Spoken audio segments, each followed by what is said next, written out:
हमारे चैनल को सब्सक्राइब नहीं किया है तो उसे अभी सब्सक्राइब कर दीजिए और पास ही बेल आइकन को भी प्रेस करिए।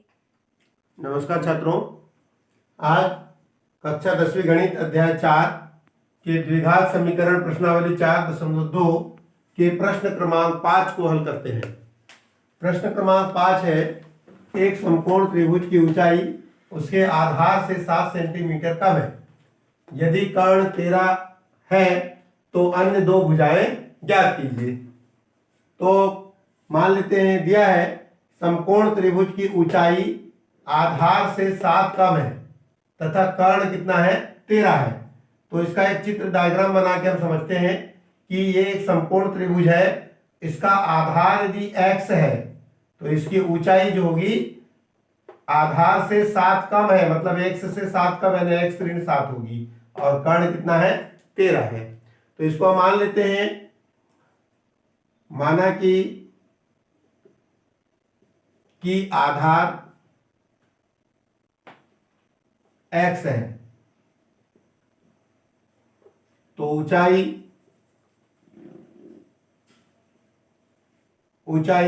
x ऋण 7 होगी और कर्ण 13 है। तो चूंकि समकोण त्रिभुज है इसलिए यहां पर पाइथागोरस प्रमेय लगेगा। तो यहां आ जाएगा पाइथागोरस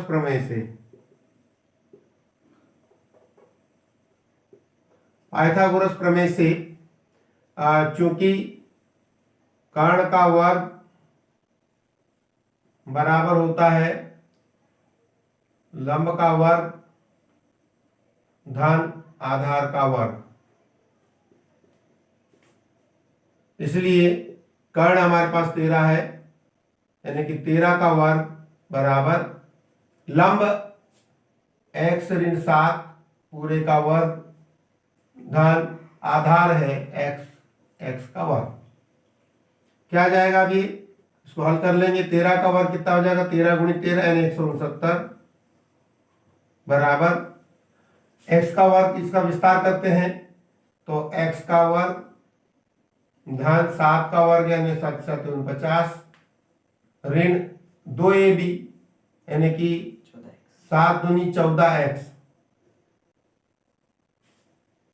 धन x का वर्ग। अब इसको हम आगे हल करें तो x वर्ग और x वर्ग को हम जोड़ लें तो कितना आ जाएगा 2x वर्ग 169 बराबर 2x का वर्ग और ऋण 14x और 49 धन 49। ठीक है, हम इसको ये 169 को इस तरफ ला लेते हैं ट्रांसफर करके, तो ये आ जाएगा 2x का वर्ग ऋण 14x धन 49 ऋण 169 बराबर 0। अब यदि 169 में से 149 घटा देते हैं, 169 में से 49 घटा देते हैं, कितना बच जाएगा 169 ऋण 49 कितना आ जाएगा 0, यहाँ आ गया 2 और ये बच जाएगा 1 ऋण 120। कितना बचेगा ऋण 120। 2x का वर्ग ऋण 14x ऋण 120 बराबर 0। 2 से कट सकता है, 2 एकम 2, 2 साती 14 और 2 से कटेगा 2 छक 12। तो यह आ जाएगा x का वर्ग ऋण 7x ऋण 60 बराबर 0। अब आप इसको तोड़ दें बीच के पद को, तो क्या आ जाएगा, किसमें टूटेगा ये x का वर्ग। ऐसी दो संख्या चुने जिनका आपस में गुणा करने पर एक का गुणा 60 में करेंगे तो 60x वर्ग, इन्हें के आपस में गुणा करेंगे तो 60 और जोड़ने अथवा घटाने पे 7 आए। तो क्या हो जाएगा 12 वे संख्याएं 12 और 5 100 होगी, 12 और 5 12 पंचे 60 और 12 में से 5 गया तो 7 बचेगा, तो ऋणात्मक 7 बचना चाहिए। तो ऋण 12x और धन 5x और ऋण 60 बराबर 0। इसके बाद क्या आ जाएगा कॉमन निकाल दें यहाँ से हम, तो x कॉमन निकलेगा तो यहाँ बचेगा x ऋण 12 और दूसरी कोष्टक में धन, क्योंकि 60 12 गुणित 5 से हुआ है तो 5 कॉमन निकलेगा, तो अंदर में बच जाएगा x ऋण 12 बराबर 0। अब देख रहे हैं दोनों कोष्टक x ऋण 12 कॉमन निकल रही है, तो x ऋण 12 कॉमन हो जाएगा और बच जाएगा कोष्टक में x धन 5 बराबर 0। दोनों कोष्टकों का गुणनफल 0 है, इसका मतलब ये हुआ कि implies that x ऋण 12 बराबर 0 या x धन 5 बराबर 0। तो क्या आ जाएगा, x बराबर 12 या ये 12 इधर ट्रांसफर हो जाएगा 0 तरफ, तो ऋण 12 का धन 12 हो जाएगा और फिर x बराबर ऋण 5।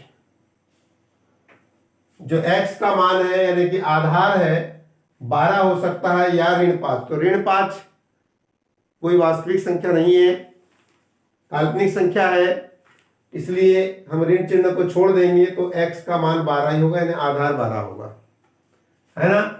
ऋणात्मक मान त्यागने पर, ऋण मान त्यागने पर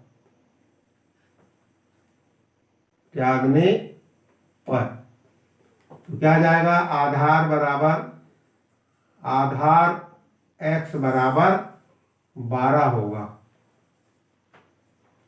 तो लंब कितना हो जाएगा, इसलिए लंब बराबर, तो लंब कितना है अपने पास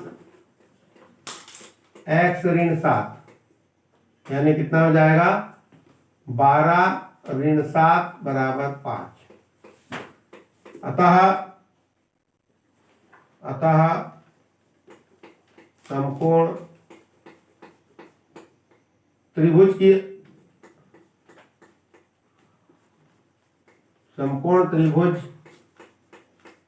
की अन्य दो भुजाएं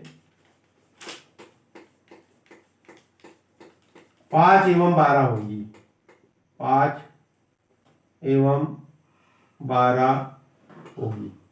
तो छात्रों, इस प्रकार से हम समकोण त्रिभुज की अन्य दो भुजाएं कथन के आधार पर प्राप्त कर चुके हैं, जो 5 और 12 होगी। सबसे पहले हमने पाइथागोरस प्रमेय का उपयोग किया, एक वर्ग समीकरण प्राप्त हुआ और वर्ग समीकरण के गुणनखंड विधि से हल करके हमें ये भुजाएं ज्ञात हो गई। तो यदि आपको हमारी ऐसी वीडियो पसंद आ रही है तो आप इन्हें रोज प्रतिदिन देखिए और हमारे YouTube चैनल को अब तक यदि सब्सक्राइब नहीं किया है तो सब्सक्राइब जरूर कीजिए। तो अब इसके बाद देखते हैं हम प्रश्न क्रमांक 6वां।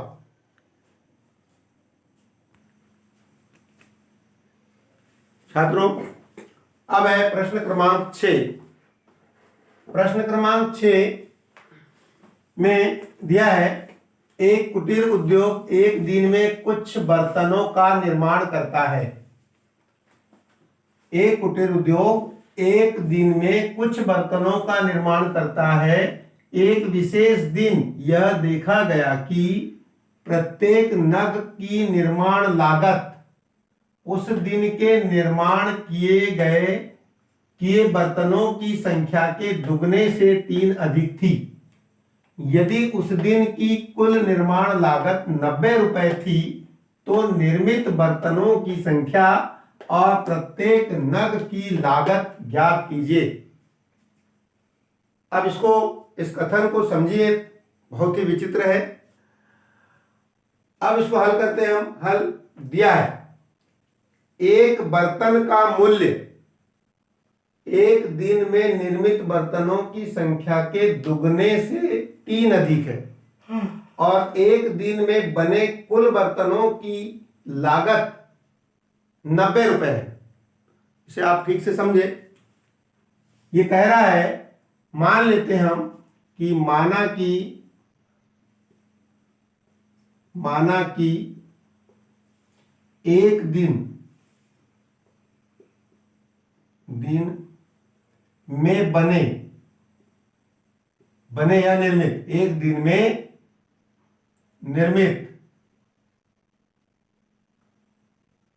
बर्तनों की संख्या,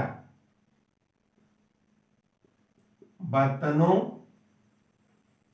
की संख्या x है, यानी एक दिन में x बर्तन बनते हैं। फिर कह रहा है कि एक बर्तन का मूल्य एक दिन में बने बर्तनों की संख्या के दुगने से 3 अधिक है, यानी एक बर्तन का मूल्य होगा x का दुगना धन 3। तो यहां लिखेंगे एक बर्तन का मूल्य, यानी कि एक बर्तन की लागत या मूल्य बराबर कितना हो जाएगा, एक दिन में निर्मित बर्तनों की संख्या के दुगने से 3 अधिक। मतलब एक दिन में जो बर्तन कितने बनते हैं x, तो 2x, यानी कि इसका दुगना धन 3, ये एक बर्तन का मूल्य है। अब ये कह रहा है तीसरी बात कि एक दिन में बने कुल बर्तनों की लागत, एक दिन में कितने बर्तन बनेंगे, x बने हैं, एक बर्तन का मूल्य कितना है, 2x धन 3 है। तो एक बर्तन गुणित उस दिन कितने बर्तन बने, एक बर्तन का मूल्य गुणित उस दिन कितने बर्तन बने, दोनों का गुणा होगा, और दोनों का गुणनफल कितना है, 90 रुपए है। मतलब चूंकि एक दिन में बने, एक दिन में बने बर्तनों की संख्या,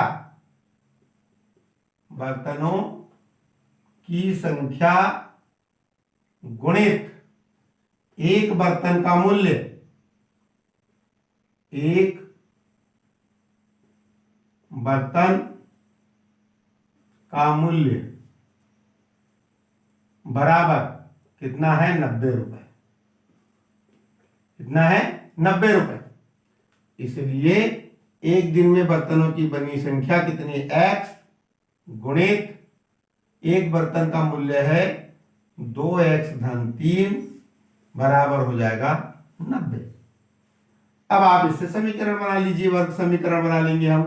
तो x का गुणा करेंगे 2x में, तो 2x का वर्ग धन 3x हो गया, दोनों में गुणा, बराबर कितना हो जाएगा, 90। आप यदि कटता हो तो काटे, नहीं कट रहा है तो रहने दीजिए, 90 को इधर ला लीजिए, तो 2x का वर्ग धन 3x ऋण 90 बराबर 0। अब 2 का गुणा हम 90 में करते हैं, कितना आ जाएगा, 90 गुणित, तो ये ऋण 180 x का वर्ग हो जाएगा, 9 दूनी 18 यानी 180 x का वर्ग। अब हमको 3 को ऐसे दो भागों में बांटना है, ऐसी दो संख्या चुनना है कि जिनको आपस में जोड़े या घटाए, तो कितना बचना चाहिए, 3x धन 3x होना चाहिए, और यदि उनका आपस में गुणा कर दिया जाए तो 180 होना चाहिए। तो वही संख्याएं कितनी हो जाएगी, देखते हैं, 12 और 15 हो सकती है, 12 गुणित 15, 12 15 12 180, ठीक है। ऋणात्मक होना चाहिए तो एक धन और एक ऋण रखेंगे, तो अपन ऐसा करते 15 को धनात्मक रख देते, 15x और 12x ऋणात्मक रख देते हैं, आपस में गुणा करेंगे तो ऋण 180, और यदि ऋणात्मक संख्या धन 15 में से घटेगा तो धन 3 आ जाएगा।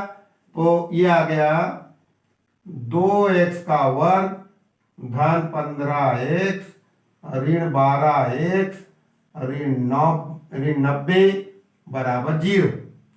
तो कितना आ जाएगा, अभी कॉमन निकालेंगे यहां से हम, ठीक है, 2 कॉमन निकालते हैं। अब यहां से 15 में है तो इसमें से 2 कॉमन नहीं निकलेगा, केवल x कॉमन निकल रहा है यहां से, तो x कॉमन निकाल लेंगे तो आ जाएगा 2x, और यहां धन बचेगा 15, ठीक है। फिर ऋण, अब ये क्या है, 15 गुणित ये जो गुणा है ठीक है, यहां से क्या आएगा 12, कितना आएगा 6 ये इसको हम लिख सकते हैं 12 को 2 गुणित 6 और इसको कितना लिख सकते हैं 15 गुणित 6 90 को।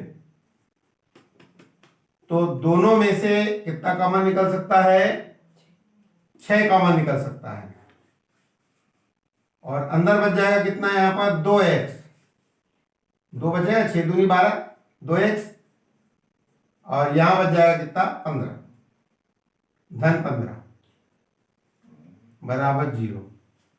ठीक है, ये दोनों हो गया तो ये आ जाएगा 2x धन 15 एक कोष्टक में और दूसरा आएगा x ऋण 6 दूसरे कोष्टक में बराबर 0। ठीक है, तो ये आ जाएगा 2x धन 15 बराबर 0 या x ऋण 6 बराबर 0। तो क्या आ जाएगा ये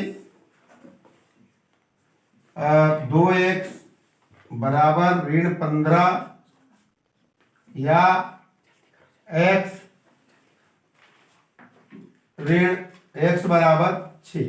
ठीक है, अब इसको और आगे बढ़ाएंगे, ये और आगे बढ़ सकता है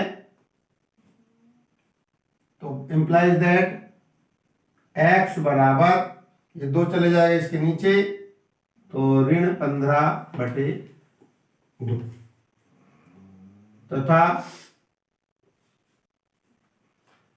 तथा क्या जाएगा x बराबर 6।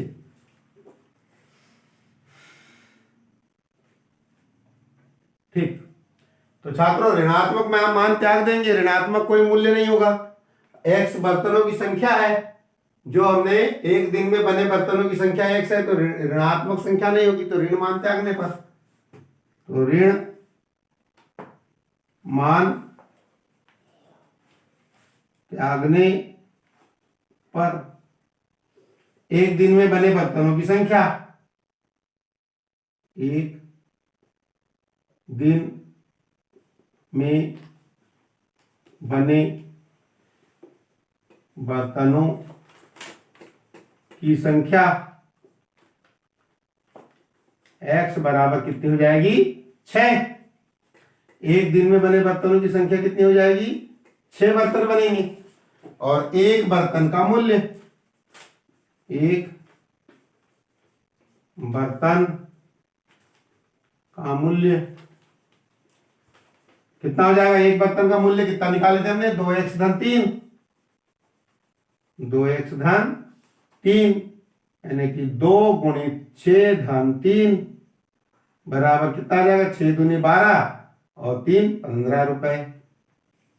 तो कुल मिला के एक बर्तन का मूल्य 15 रुपए यानी कि प्रत्येक बर्तन का मूल्य 15 रुपए और एक दिन में बने बर्तनों की संख्या 6 रुपए होगी। तो यहां आंसर लिख देंगे, अतः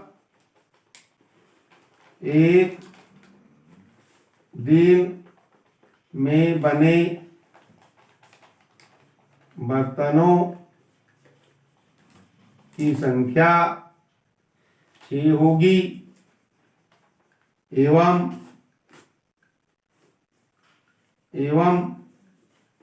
प्रत्येक बर्तन का